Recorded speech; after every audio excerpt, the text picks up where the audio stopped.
ओम साई राम। परम पूज्य, करुणा के सागर और हम सभी के मार्गदर्शक श्री साईं बाबा के चरणों में मेरा शत शत नमन। आज हम श्री साईं सचरित्र के उस पावन अध्याय 37 की चर्चा करने जा रहे हैं, जो हमें शिरडी के सबसे सुंदर और भव्य दृश्य की याद दिलाता है, चावड़ी का जुलूस। यह अध्याय केवल एक उत्सव का वर्णन नहीं है, बल्कि यह इस बात का प्रमाण है कि कैसे एक फकीर अपने भक्तों के प्रेम के वश होकर राजा बन जाता है। इस अध्याय में हम जानेंगे कि कैसे श्रद्धा और सबरी के माध्यम से भक्तों ने बाबा के हृदय को जीता और कैसे बाबा ने अपनी दिव्य लीलाओं से शिरडी की गलियों को वैकुंठ बना दिया।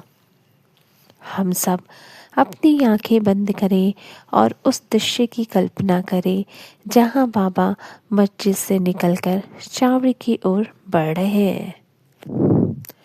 बाबा हर दूसरे दिन द्वारिका माई से चावड़ी सोने के लिए जाते थे। शुरुआत में यह बहुत साधारण था, लेकिन धीरे धीरे भक्तों के प्रेम ने इसे एक राजसी वैभव का रूप दे दिया। प्रस्थान की तैयारी। रात के करीब 9 बजे जब बाबा के सोने का समय होता तो भक्त द्वारिका माई में इकट्ठा हो जाते। मस्जिद के आंगन में भजन और कीर्तन शुरू हो जाते। बाबा पहले थोड़ी देर मस्जिद के धूनी के पास बैठते, फिर जाने के लिए तैयार होते। तात्या पाटिल बाबा के पास आते और उन्हें उठने में सहायता करते। बाबा अपने हाथ के नीचे एक डंडा सटका लेते और कंधे पर एक गमछा डालते। भव्य शोभा यात्रा। जैसे ही बाबा मस्जिद की सीढ़ियों से नीचे उतरते, उत्सव अपने चरम पर होता। वाद्यों की गूंज, ढोल, नगाड़े, झांझ और तुरछी बजने लगती। रोशनी, चारों ओर मशालें और रंग बिरंगी लालटेन जल उठती।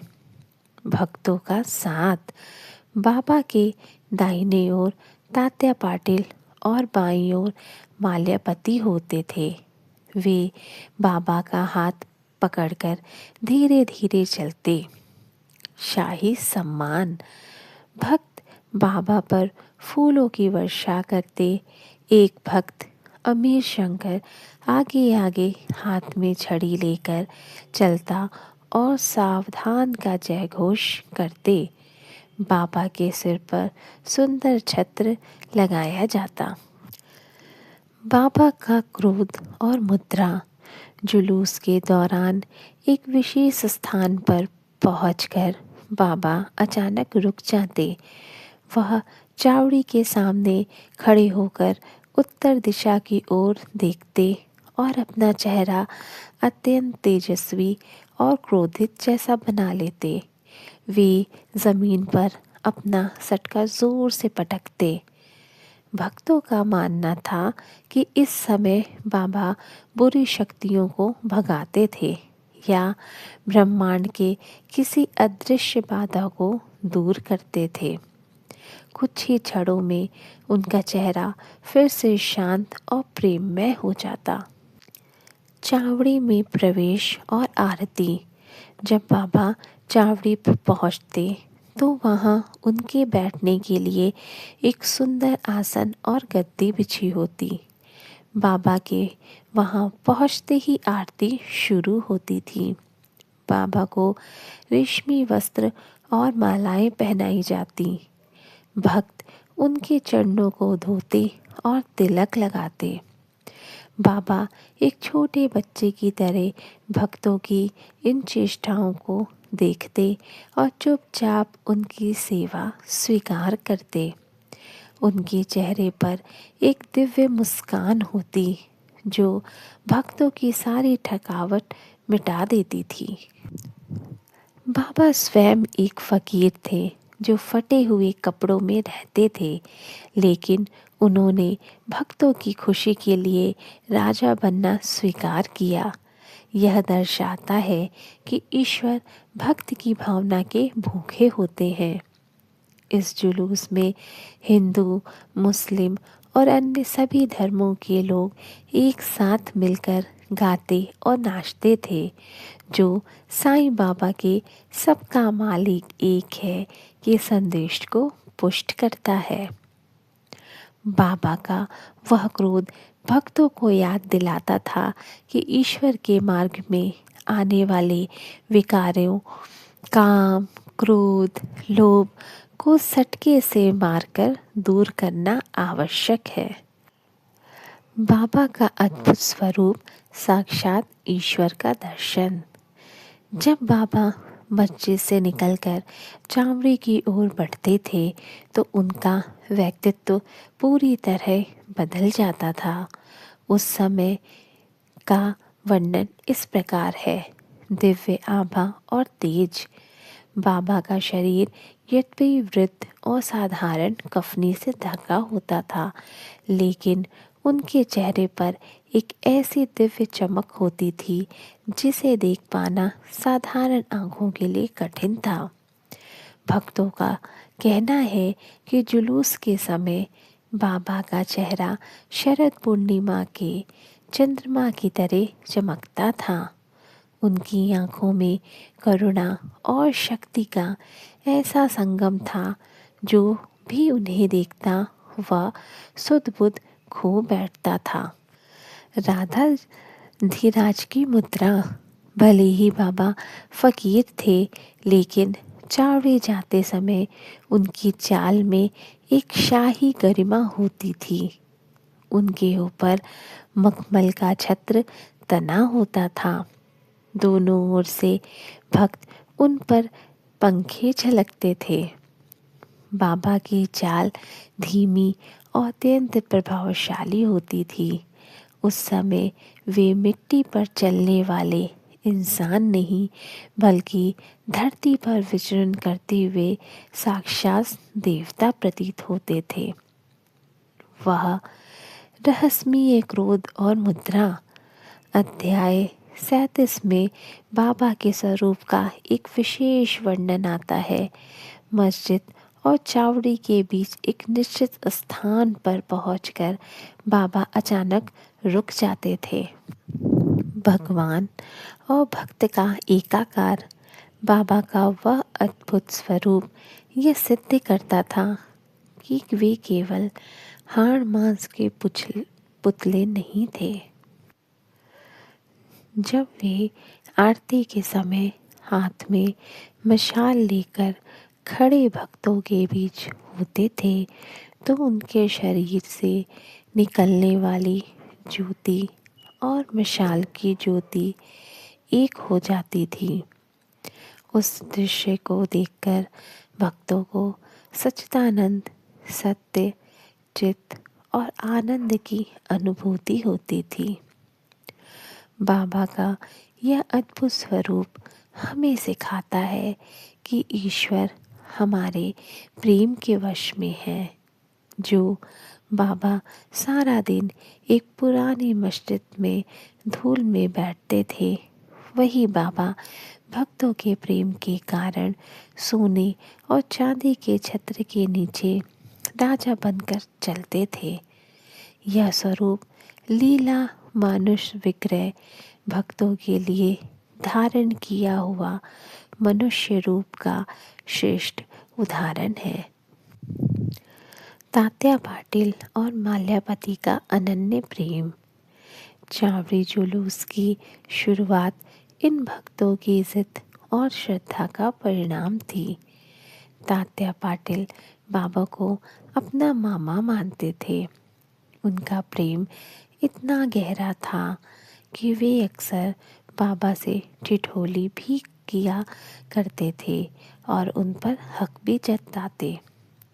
जुलूस के दौरान तात्या बाबा को सहारा देते और माल्यापति बाबा की कफनी का कोना पकड़कर उनके पीछे चलते। इन भक्तों के लिए बाबा केवल एक गुरु नहीं बल्कि उनके प्राण थे। वे घंटों कड़ाके की ठंड या बारिश में बाबा की सेवा के लिए खड़े रहते थे। राधा कृष्ण माई की सेवा भावना। श्रद्धा का एक अद्भुत उदाहरण राधा कृष्ण माई थी। उन्होंने कभी बाबा से बात करने या उनके करीब जाने की लालसा नहीं रखी, लेकिन उनकी पूरी दुनिया बाबा के इर्द गिर्द घूमती थी। वे बाबा के आने से पहले शिरडी की गलियों को साफ करती थीं। उन्होंने ही बाबा के जुलूस के लिए सुंदर छतरियाँ, चमर और शाही सामान जुटाने की प्रेरणा दी। उनकी श्रद्धा मौन सेवा का प्रतीक थी। बिना कुछ कहे बस बाबा के मार्ग को सुगम और सुंदर बनाना। आरती और आत्मसमर्पण। जुलूस के बाद जब छावड़ी में आरती होती थी तो दृश्य देखने लायक होता था। भक्त बाबू साहेब जो आरती करते थे, उस समय वहाँ उपस्थित हर भक्त की आंखों में केवल बाबा की छवि होती थी, उनकी श्रद्धा होती थी। वे बाबा के एक इशारे पर अपना सर्वस्व निछावर करने को तैयार रहते थे। उनके लिए बाबा का क्रोध भी एक प्रसाद था और बाबा की मुस्कान उनका मोक्ष। भाव का भूखा हूँ मैं। बाबा ने सिखाया कि भगवान को सोने चांदी की ज़रूरत नहीं है। वे केवल सच्चे प्रेम और अटूट श्रद्धा के भूखे हैं। भक्तों ने सालों तक बाबा की सेवा की। कई बार बाबा ने उनकी परीक्षा ली, उन पर चिल्लाए भी, लेकिन भक्तों का विश्वास कभी डगमगाया नहीं। बाबा की सेवा में अमीर, गरीब, जाति पाति का कोई भेद नहीं था। एक तरफ बड़े वकील और जज जैसे काका साहेब दीक्षित थे और दूसरी तरफ साधारण किसान और मजदूर। भक्तों की श्रद्धा ने शिरडी की उस पुरानी चावड़ी को एक पवित्र स्थान बना दिया। बाबा अक्सर कहते थे, तुम मेरी ओर एक कदम बढ़ाओ, मैं तुम्हारी ओर 10 कदम बढ़ाऊंगा।